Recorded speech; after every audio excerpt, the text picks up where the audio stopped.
Olá, voltamos mais uma vez aqui no podcast da Casa Sustentabilidade do Brasil, o podcast Capixaba aqui na COP30 em Belém do Pará. E agora estou aqui com as nossas vizinhas maranhenses, né? Que acabaram de fazer um painel muito importante, falando sobre as experiências agroecológicas do Maranhão, com a Gabriela Monteiro, que ela é uma ativista, comunicadora e de liderança jovem. Ela é conselheira estadual da juventude. A mulher trabalha, presidente do coletivo de Juventude Disparada e contribui com o cursinho popular de Boas. E com a Josivânia Coelho, engenheira agrônoma, mestranda da UEMA. Nem vou falar qual é o mestrado dela, porque são 8 palavras. Coordenadora do cursinho de Boas e diretora do Instituto Socioambiental Jussaral. É isso? Isso. Vamos conversar com você, Josivânia? Vamos sim. Vamos lá, como é que vocês se conheceram primeiro? Vamos lá. Então, a gente se conheceu ali em 2022, né, Gabi? Porque eu era presidente, né, do DCE da UEMA, né? O DCE é a maior entidade, né, de representação estudantil dentro da universidade. E a Gabriela já era presidente do coletivo de Juventude Disparada. E o Disparada atua muito no movimento estudantil dentro das universidades. E eu já também atuava no cursinho de Boas, né? Já era coordenadora de um núcleo, né? Ainda não era coordenadora de toda a rede, era coordenadora de um núcleo. Legal. Então a gente se conhece ali. Como é que começou o trabalho do Juventude Disparada, Gabriela? Te apresenta um pouquinho pra gente. Sim. O coletivo, ele começou ali em relação ao cursinho popular, né? Sim. Uma turma antes de mim, né, trouxe o Disparada para São Luís, né, que era um coletivo que era organizado ali em São Paulo, e trouxe para o Maranhão, e assim eles se inseriram no cursinho, né, na educação popular, enfim, trazendo isso para o estado. Isso em 2017, é isso? Isso 2017, 2016, 2017, né? Aí conheceram a Criciele, né, que é uma contribuidora que construiu também o cursinho desde o início, trouxe também trouxe essa ideia do cursinho popular, né, pro estado. E ali surgiu a primeira leva, né? Uhum. Como a gente tinha falado antes, aí, desde aí, a gente começou a se adentrar dentro das universidades, das escolas. Houve a época, né, da pandemia que deu uma destabilizada. Foi a época que eu entrei num coletivo, né, ali meados de 2021, 2022. Daí a gente reativou o coletivo junto com a juventude. E assim a gente reativou o cursinho o cursinho de Boas, né? E junto com a nossa juventude, né? A gente falou, a gente não tinha dinheiro, né, para construir o cursinho, mas a gente tinha vontade. A gente falou, não, a gente vai encarar esse processo, a gente vai ir mesmo com tudo, porque a gente tem força, a gente tem a gente tem as pessoas para dar aula, né? Então vamos organizar aqui com um projeto voluntário. Daí a gente foi construir o primeiro polo, veio o segundo, o terceiro, e hoje a gente já está, né, nessa expansão aí do cursinho para além de São Luís, para o interior do Maranhão. Josivânia, quem são os parceiros de vocês nessa construção? Então, como eu falei, o cursinho ele surgiu ali em 2017, né, com apenas uma sala no centro da cidade de São Luís. E aí a gente tem fundadores ali do cursinho, além da Criciele, né, que hoje ela é gestora do Instituto de Educação do Maranhão. A gente tem o secretário Washington Luiz, que ele é secretário do Maranhão em Brasília, dessa secretaria. E a gente tem o professor Abenaías, que foi um grande educador popular, né, que fez a passagem. Tem o jornalista, né, o Luiz Pedro, que também fez a passagem. E após, né, ele faleceu ali na pandemia. Caramba. Após esse processo, né, que ele faleceu, a gente fundou um instituto, né, que é o Instituto Luiz Pedro. E aí o de Boas integra, né, esse instituto, porque até então a gente não tinha CNPJ, né, para poder captar recursos. E hoje a gente sabe que a maioria dos editais, eles exigem que a gente tenha o CNPJ para captar recursos, escrever edital. E aí a gente bolou essa estratégia de fundar o Instituto, e aí o de Boas ele engloba o Instituto ali com outras atividades, né? O de Boas entra contemplando a educação, e a gente desenvolve outras atividades no Instituto Luiz Pedro, né? Como atividades de políticas, luta por políticas públicas, né? Jornalismo comunitário, enfim. E aí a gente tem esses parceiros, né? Hoje a gente é financiado pelo CEPOP, né, que é a Central de Cursinhos Populares do Brasil, né, financiado pelo MEC.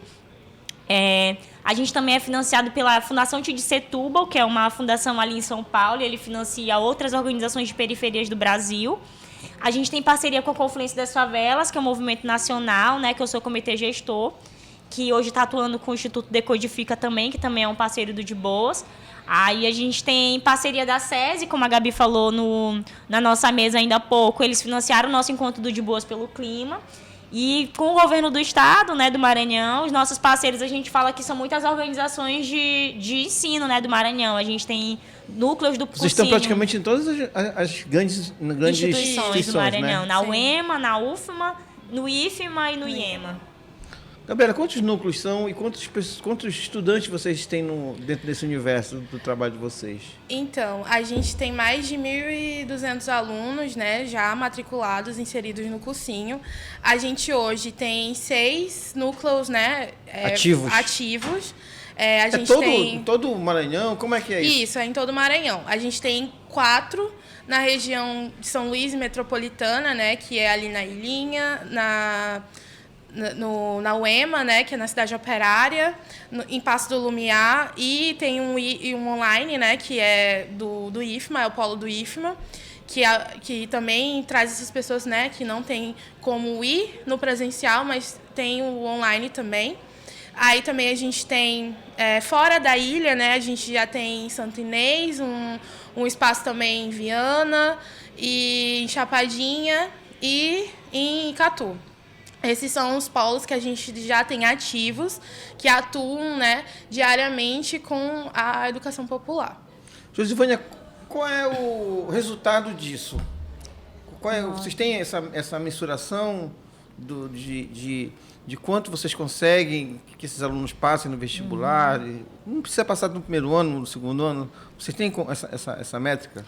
Então, a gente já tem mais de 300, né, alunos aprovados no vestibular, né? E aí a gente diz que esses estudantes aprovados, eles não são só jovens, né? A gente tem estudantes, inclusive idosos, adultos, né? Então é um cursinho que amplia e é um cursinho para a classe trabalhadora, né? Como a Gabi falou, para quem não tem condições de pagar um cursinho privado. Inclusivo, né? Ele acaba sendo um cursinho inclusivo. E é para além, a gente sempre fala que o cursinho vai para além de só um cursinho, né, de sala de aula, que tem aquelas disciplinas específicas do vestibular, né? A gente desenvolve outras ações como essa, né, do De Boas pelo Clima, né?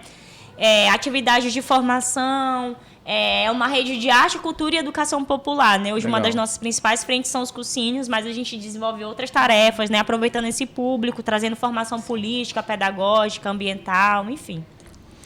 Especificamente dentro do painel que vocês debateram agora, colocaram, que eu achei muito interessante, apareceu uma professora eu queria que você falasse sobre o trabalho dela e quanto ela foi importante dentro dessa formação de vocês, até para que essas coisas acontecessem, né?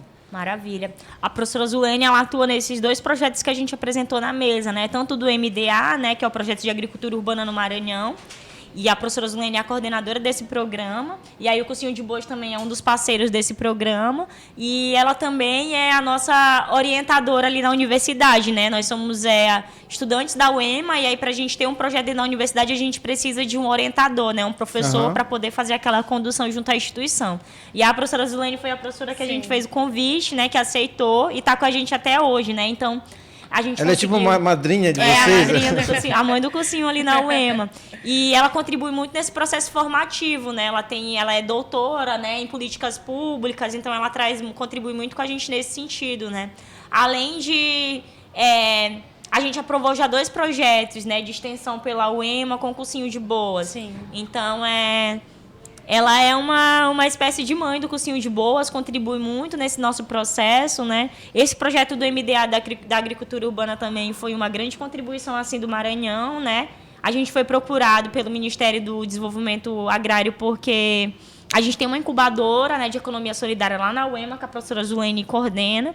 Então, o professor Celso, lá da Universidade do Rio Grande do Norte, estava buscando, né, incubadoras no Brasil e achou a UEMA, e aí fez o convite para a gente adentrar, né, esse programa de agricultura urbana. E... Fala mais pra gente como é que funciona esse programa, assim, com mais detalhes, digamos. Esse projeto, ele atua em diversos estados, né, do Brasil. E aí um dos estados, além do Rio Grande do Norte, Ceará, é o Maranhão, né? A gente foi contemplado através dessa incubadora, como eu falei. E aí ele é um projeto que desenvolve hortas urbanas em territórios urbanos e periurbanos, né? Desses estados. E aí Lá no Maranhão, a gente desenvolve ele em São Luís, né? Em 3 comunidades. Isso envolve alunos ou é a comunidade em si? Então, os dois, né? Os dois. Como são em 3 territórios, como eu falei, um dos territórios é uma escola, né? O Quilombo Urbano, no bairro da Liberdade. Legal. O outro é na comunidade de Coquilho, que é uma região periurbana, e aí é um grupo de mulheres lá que toca. E o terceiro é no Residencial João do Vale, né? Que é uma periferia ali próximo, na área central ali de São Luís. E eles também trabalham com essa luta, né, pela moradia popular, né, a maioria deles são militantes, né, dessa causa da moradia popular. Dá para mensurar quantas pessoas se envolvem nesses processos e a quantidade de produto que é colhido? Tem como mensurar isso? Então, a gente está preparando esses dados, porque agora no final do ano a gente vai lançar o relatório, né? Então, eles estão saindo assim no forninho, mas eu penso que em breve a gente vai ter esses dados, porque a gente ainda não pode lançar eles, porque eles estão sendo produzidos ainda. A gente precisa primeiro prestar conta com a MDA para poder divulgar o relatório final. Mas, assim, cada projeto a gente tem mais de 30 pessoas que acompanham, né? E aí a maioria são mulheres, né? Legal. Em Coquilho e João do Vale. E lá na escola, a escola é uma escola de ensino médio, né? Então tem mais de 500 alunos, né? Todos se envolvem no processo? Não, apenas as turmas de terceiro ano, né? Tem 3 turmas de terceiro ano, cada uma com 50 alunos. E aí, já é muita gente. E aí, durante as aulas de biologia, né? Aí eles vão fazer essas práticas. Aproveitar a aula e aí leva os estudantes lá para o canteiro, digamos, e aí vai desenvolvendo todo o trabalho, né? E a educação, né? E a educação ambiental? Então, vai muito nesse sentido, assim, da própria educação ambiental, porque esse projeto a gente desenvolve diversas atividades, como oficinas, né? Então, ele é transversal. Isso. A gente desenvolve oficinas, assistência técnica também, porque não é só facilitar a oficina. Depois a gente precisa acompanhar nessas comunidades para ver se eles realmente estão fazendo de maneira correta, né? Desenvolvendo o que aprenderam, né? Uhum. A gente fez uma oficina de controle agroecológico de insetos e injúrias de plantas, né?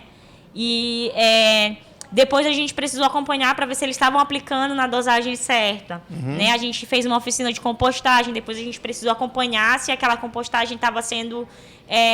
estava funcionando da forma devida, estava no local adequado. Trazendo resultados, né, também adequados, né? Sem perdas. Sim, e é muito nesse sentido, né? A comunidade de Coquilho, hoje, ela já comercializam, né, esses produtos, assim, já lucraram mais de R$500, assim, em venda em feirinhas econômicas. Eles conseguem se autoabastecer, digamos, com uma parte dessa produção, e o que sobra... O excedente eles comercializam. Mas apenas Coquilho, isso, apenas Coquilho comercializa, porque ele já tem esse perfil, né? Porque ali na região periurbana, eles já tinham suas terras, já plantavam, né? São agriculturas familiares. Eles já tinham uma vocação, né? Isso. E ali no João do Vale já é uma horta mais urbana, né? Porque é uma periferia, eles têm uma área comunitária que estava ociosa, com um lixão ali, com muito lixo. E aí a gente fez todo aquele processo de limpeza da área, desenvolvimento de outras estratégias para desenvolver uma biodiversidade no solo, né? Trazer de novo a vida do solo. Vocês vão ter que resgatar, restaurar, né? Restaurar toda a área, condição do meio ambiente. Sim. Que foi deteriorada, né? Degradada. Com certeza. E ali na escola, os estudantes já usam esses vegetais colhidos na horta para o lanche escolar, né? Então, já está acontecendo isso. Isso já está acontecendo. E ali no João do Vale é só para consumo, né? Eles visualizam em longo prazo comercializar, mas a priori eles dividem, né, tudo que eles produzem, né, entre eles. Como é que depois dessa... Já tem quanto tempo especificamente esse projeto aí? Esse projeto começou nesse ano, de 2025. Já há um congressamento dessas pessoas que estão fazendo esse projeto? Eles já fazem isso de uma maneira espontânea, sem muito vocês cobrarem? Eles já conseguiram chegar nesse nível de tipo de aceitação, e disse, pô, isso aqui é muito importante para a gente? Sim, inclusive esse projeto, para ele acontecer nesses territórios, foi através de uma busca deles, né? A gente lançou o projeto e algumas organizações tiveram esse interesse, né? Algumas comunidades então eles já queriam isso, na verdade, esse projeto, né? A gente lançou um chamado, né, pela universidade, algumas comunidades, alguns territórios tiveram esse interesse. E aí a gente foi visitar. Alguns foram selecionados e outros não, né? E aí isso aconteceu a partir dessa organização comunitária. Quais territórios tinham mais organização, eram mais unidos. E o interessante é que eles desenvolveram uma metodologia específica de escala, né? Cada dia, como as plantas elas precisam ser manejadas de manhã e no fim do dia, então cada dia vai duplas, né, de moradores para fazer o cuidado. Não há necessidade de todo mundo fazer o serviço naquele dia. Claro que a gente tem os mutirões, né, que geralmente eles fazem fim de semana. Tá. Mas todo dia, de manhã e de tarde, vão duplas diferentes aí você cuidar da revezando, roda. o que acaba não causando, né, digamos, não precisa, porque tem as Não dá outras tanto atividades, trabalho, né? Então isso. não precisa, não causa problemas, digamos, no cotidiano deles, né? Dá para se resolver isso daí. Gabriela, como é que é a participação do movimento nesse projeto? Então, a gente vem contribuindo com o cursinho, né? A gente fez o processo do De Boas pelo Clima, né? E logo, né, Josevânia trouxe esse momento, né, para que a gente pudesse discutir sobre e também até preparar os nossos alunos, né, que estão ali para esse debate da COP, né? E foi muito importante assim esse processo. Acho que foi um momento de troca, onde a gente começou a debater sobre o clima, sobre a sustentabilidade, e a gente, né, nesse dia tivemos algumas oficinas, né, também. Onde a gente conseguiu fazer a bomba de sementes também, né, para a gente também produzir isso também nos nossos territórios. E, assim, os estudantes, os jovens, né, que por sua maioria são jovens, ficaram bem... contribuíram muito, colocaram também as suas dificuldades de seus bairros, né, de seus territórios, e também as questões como o calor, como o saneamento básico, que não tem, né, em certos lugares ainda da ilha de São Luís. E... assim, o encontro ele foi feito com 4 polos, né, do De Boas, né, da região metropolitana de São Luís. Então, a gente reuniu ali cerca de mais de 30 jovens, né, que estavam, de fato, que saíram de suas casas nesses 2 dias, né, para ter essa imersão também, voltado para o meio ambiente. Então, mostrou que, de fato, a juventude quer pautar sobre o meio ambiente, que a juventude é o centro desse debate também, e que, mais do que tudo, a gente que mora em periferia, a gente que tá nesses territórios, a gente que sofre, de fato, com as questões climáticas, né? Porque o calor é intenso, porque não tem esgoto, o esgoto é a céu aberto, o saneamento básico... É lá que falta água. E falta água. Né? É lá que, digamos... tudo de pior no meio ambiente, lá é a ponta. O racismo ambiental, né? O racismo ambiental, que a gente discutiu muito aqui sobre isso. E lá as mulheres, elas que sofrem mais ainda, com né? certeza. E justamente as mulheres que fazem esse debate, né? Nós, enquanto mulheres, que estamos indo... porque nós sofremos na pele, né, essas mudanças. Então, para que a gente tenha uma sociedade que seja colaborativa e que tenha, de fato, uma relevância e que mude também o nosso modo de viver, a gente precisa também fazer esses debates dentro das nossas escolas, no nosso centro, onde a gente leva informação, né? A gente tem esse espaço do De Boas, que é um espaço onde a gente tem muitos jovens, né, para compartilhar, e a gente resolveu fazer esse evento voltado também para questões da juventude, né? E como é que a gente conseguiria contribuir isso nos nossos territórios. Então, acho que foi muito, muito, muito proveitoso, né?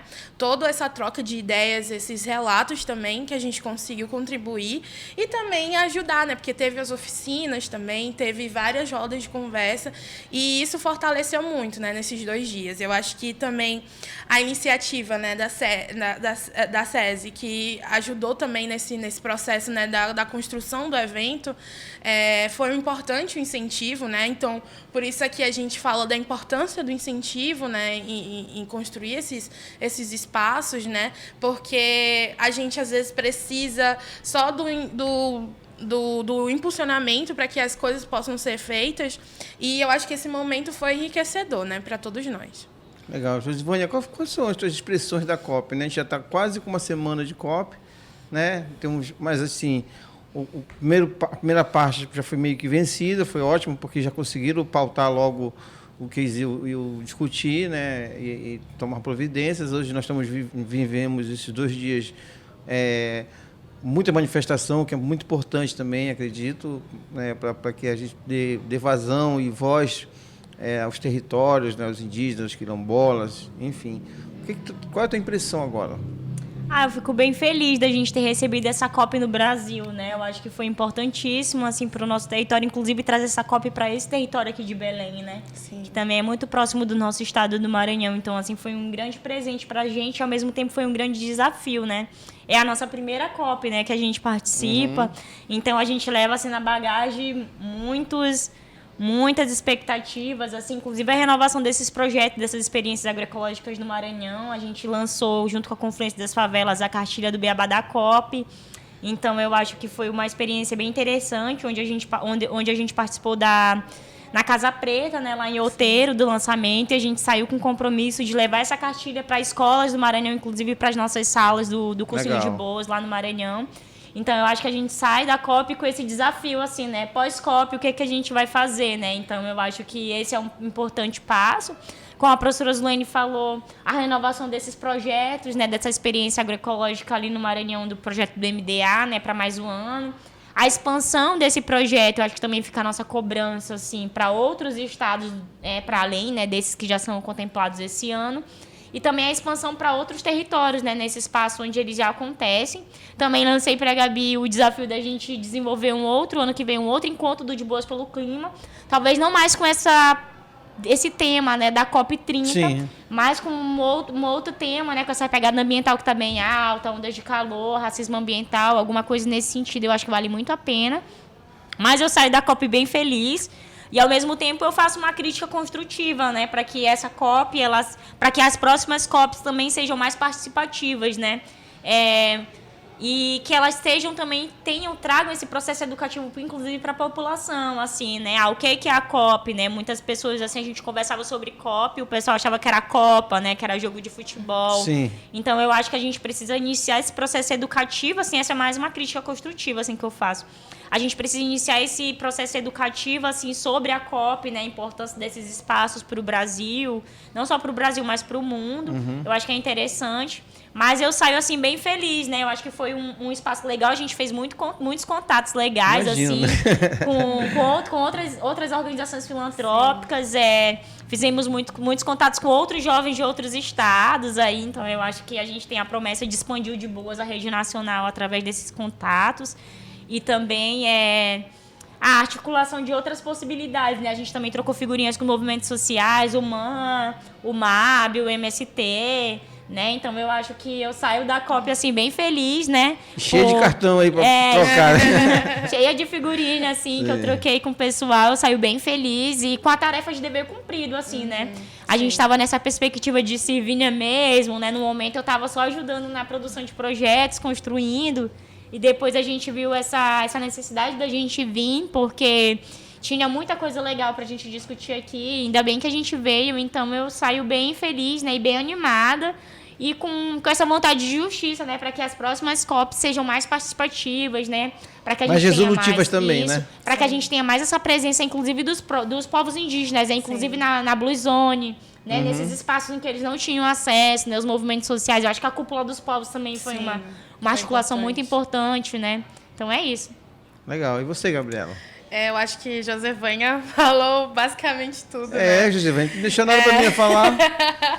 Mas, assim, eu também saio da COP com espírito, assim, de dever cumprido, sabe? Comeu todos os pratos que tu viu? Sim, ela já falou de agora? Sim, todos os pratos, né? E muito bom também, inclusive.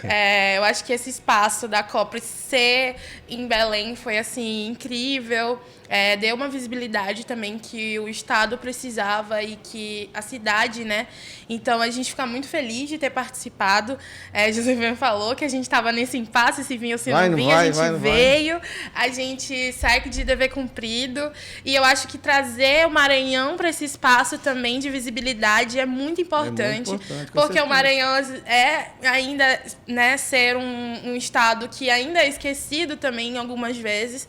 E eu acho que esse momento, né, que é um momento onde tá o mundo voltado para a COP. É o momento da gente também levar o Maranhão para esse espaço e também colocar as nossas contribuições no Estado e falar assim que a gente fica muito feliz, né, de atuar e de ser ativista nesses processos e continuar o nosso trabalho, continuar essa luta, porque é muito árdua. E a gente precisa muito da ajuda de todos, né, porque se todo mundo tivesse essa conscientização, a gente vai ter um país muito melhor e a gente vai conseguir lidar com essas dificuldades climáticas. E eu fico muito feliz, assim, muito obrigada pela participação também aqui. Eu acho que foi muito bom para a gente estar expondo esses trabalhos, né, de estar contribuindo também. E é isso, assim, eu fico muito feliz e saio com dever cumprido daqui. Legal, gente, tá aí. Vocês viram, as meninas estão empolgadas, né?